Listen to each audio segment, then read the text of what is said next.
Então vamos lá, gente. Continuando então a nossa aula, né? Continuando sobre o TNF protetor. Então a gente falou sobre o TNF protetor tendo uma ação local lá no vaso sanguíneo. Só que quando não consegue controlar a infecção, o macrófago continua secretando TNF, liberando esse TNF, né? Então a quantidade de TNF começa a aumentar. Quando a quantidade de TNF começa a aumentar, ele entra na corrente sanguínea e começa a ter uma ação sistêmica. O que é a ação sistêmica? Ele começa a agir em várias partes do nosso corpo. Então, por exemplo, ele vai agir no cérebro. Então, lá no cérebro, o TNF ativa a cascata do ácido araquidônico, né, que aí vai ocorrer a síntese de prostaglandina. E prostaglandina, ele é um pirógeno endógeno. O que significa isso, né? A prostaglandina vai provocar a elevação da temperatura corporal. Por isso que a gente fala, né, que a febre é algo bom. A febre é algo protetor. A febre descontrolada, aquela febre que não abaixa nunca, aquela febre elevadíssima, tá? É que é problemática, né? Que é patológica. Mas ficar febril, ficar com aquele mal-estar no corpo, é um sinal de que seu sistema imune está sendo ativado para combater, para destruir aquele invasor, aquele agressor, tá? Então, o TNF, né, juntamente com a interleucina 1 e interleucina 6, que são outras citocinas inflamatórias, né, vão lá no hipotálamo vai induzir a febre. Outra ação dele é na medula óssea. Qual que é a ação dele na medula óssea? A medula óssea não é o nosso órgão linfóide primário? Não é a medula óssea que produz as nossas células de defesa, não é? Então, o TNF, juntamente com as outras citocinas inflamatórias, eles estimulam a medula óssea a produzir os leucócitos, que são as nossas células de defesa. Então, isso não é protetor? Isso não é efeito sistêmico protetor? Sim, né? É algo extremamente importante. Por quê? Porque nós precisamos aumentar o nosso exército para a gente conseguir combater, destruir, eliminar esse agressor, tá? Outra função protetora dessas citocinas inflamatórias, elas estimulam o fígado. Elas agem lá nos hepatócitos, né? Estimulam o fígado a produzir as famosas proteínas de fase aguda. Quem são essas proteínas de fase aguda? Aqui eu dei alguns exemplos, né, para vocês, né? Que é a proteína C reativa, o fibrinogênio e o plasminogênio. Então, naquele vídeo lá do interpretação, né, dos exames de Covid-19, a gente até fala de PCR. Lá a gente fala de dois tipos de PCR. A reação em cadeia da polimerase, que é a técnica para detectar o RNA viral. E nós temos o PCR, que é esse PCR que nós estamos falando aqui, que é a proteína C reativa, que é uma proteína de fase aguda, que é uma proteína inflamatória, que é uma proteína protetora, né? O que esse PCR faz? O que essa proteína C reativa faz? A proteína C reativa, ela consegue opsonizar o micróbio, né? Opsonizar o patógeno, opsonizar o agressor, facilitando a eliminação dele, né? Então, ele também, além de opsonizar, ele também consegue ativar o sistema complemento pela via clássica. Então, eu ainda vou revisar com vocês numa videoaula. A nossa próxima videoaula vai ser sobre isso, né? Eu vou falar também sobre o sistema complemento. Outra proteína de fase aguda é o fibrinogênio. O que o fibrinogênio faz? Quando a inflamação não é ativada por uma lesão, né, não tem uma agressão, quando tem uma agressão, a gente precisa fazer o reparo tecidual. Então, se tem uma lesão vascular, né, por exemplo, tem um corte ali, a gente precisa estancar esse sangramento, precisa formar um coágulo ali para fazer o reparo tecidual. Aí, o que o TNF faz? O que essas citocinas inflamatórias fazem? Induzem o fígado a produzir fibrinogênio. Fibrinogênio faz parte da coagulação sanguínea, né? E aí, o fibrinogênio ativado forma o coágulo. Além disso, ele também age em fator tecidual, que vai ativar essa cascata da coagulação. Mas não pode formar muito coágulo, né? Como não pode formar muito coágulo, outra proteína de fase aguda é o plasminogênio. O que o plasminogênio faz? O plasminogênio, ele vai degradar o coágulo ali, ó, para o nosso tecido voltar à integridade. Então, é como se formasse ali a cicatriz, né? A cicatriz é o coágulo ali. Aí a cicatriz, depois ela não sai e a pele volta à integridade normal. Então, o plasminogênio, ele tem esse papel importante de degradar o coágulo para voltar à integridade. Entenderam o TNF protetor? Sim ou não? Sim, né? Todo mundo entendeu o TNF protetor. Então, agora vamos lá para o TNF patológico. Deixa eu achar aqui o TNF patológico. Ai, cadê agora o... Não, peraí. Deixa eu tentar compartilhar a tela com vocês. Compartilhar tela.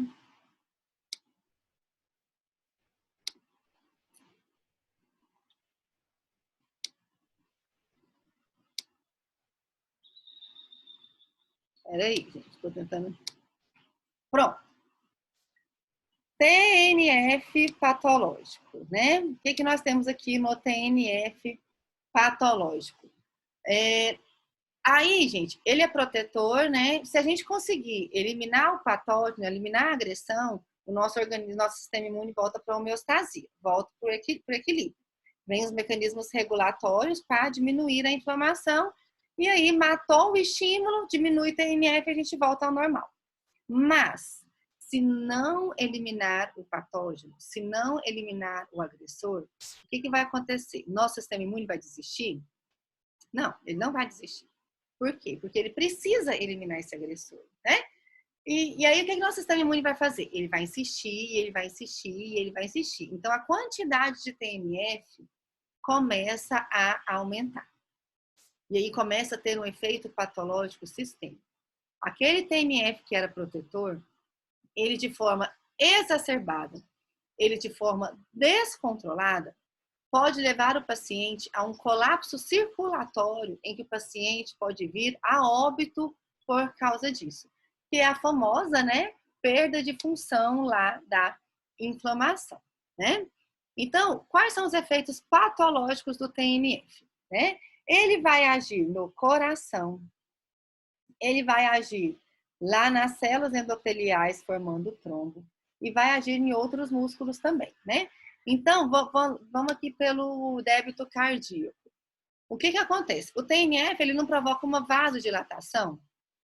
Como ele provoca uma vasodilatação, gente, chega um momento em que o coração ele já não consegue mais bombear, né, o sangue para os vasos, para todos os nossos órgãos, né? Então, o TNF em excesso,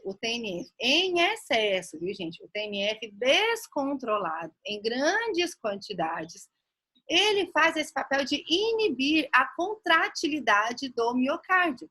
Então, o coração, ele já não vai conseguir bombear mais da forma como ele precisa.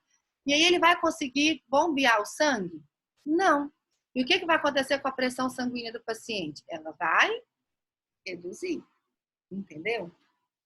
Além disso, então o paciente vai ter um baixo débito cardíaco, vai ter uma redução na pressão sanguínea, então a pressão do paciente vai lá para baixo, vai para 4, para 6, para 2, né? O paciente quase morre, né?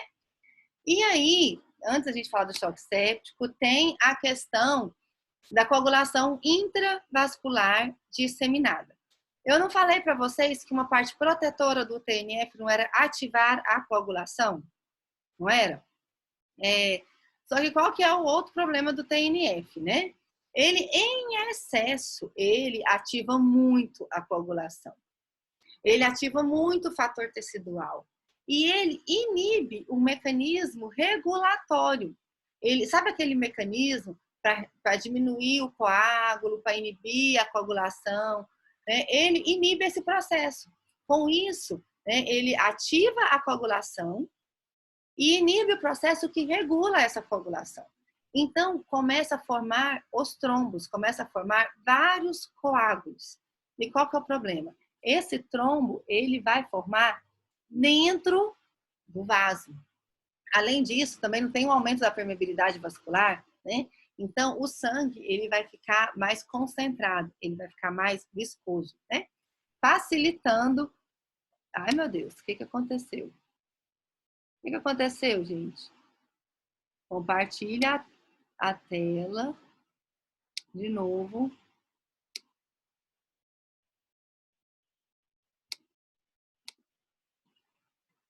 Aqui, eu consegui compartilhar de novo, né? Ih, Maria, eu compartilhei o protetor. Não é isso que eu quero. Interromper o compartilhamento. Peraí, gente, como se diz, ao vivo tem esses problemas, né?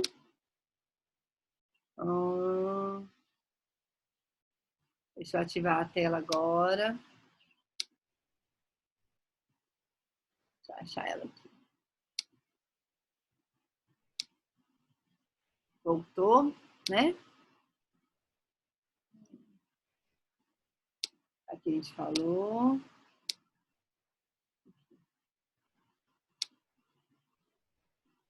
Então, gente, o TNF, ele vai...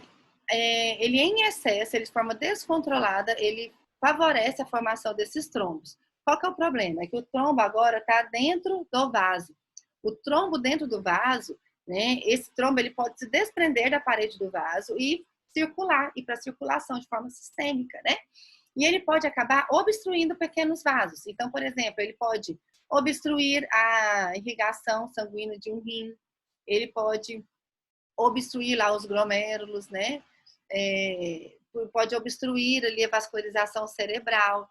Então, o paciente ele pode evoluir para uma falência múltipla de órgãos por causa disso. Então, o excesso de TNF leva o paciente ao choque séptico, né? O que é o choque séptico? O choque séptico é justamente essa desregulação, esse colapso circulatório que o paciente entra, né? O que é esse colapso circulatório? A diminuição, uma vasodilatação muito grande, diminui débito cardíaco, diminui a contratilidade do miocárdio, favorece a formação dos trombos. Esses trombos obstruem a irrigação dos órgãos, obstruem pequenos vasos. Aí o paciente vai ter uma queda de função, de pressão. O paciente vai ter uma falência de múltipla de órgãos, por exemplo, pode ter uma insuficiência renal, pode ter um acidente vascular cerebral, né? E aí esse é o que a gente chama de choque séptico. E o paciente, se a gente não controla isso, não controla esse excesso de TNF, o paciente vem a óbito. Ele evolui para perda de função e o paciente morre ali na sua frente, né? E aí, então, por isso que como que a gente faz para controlar pacientes com choque séptico? Para controlar pacientes com choque séptico, eu preciso inibir o TNF.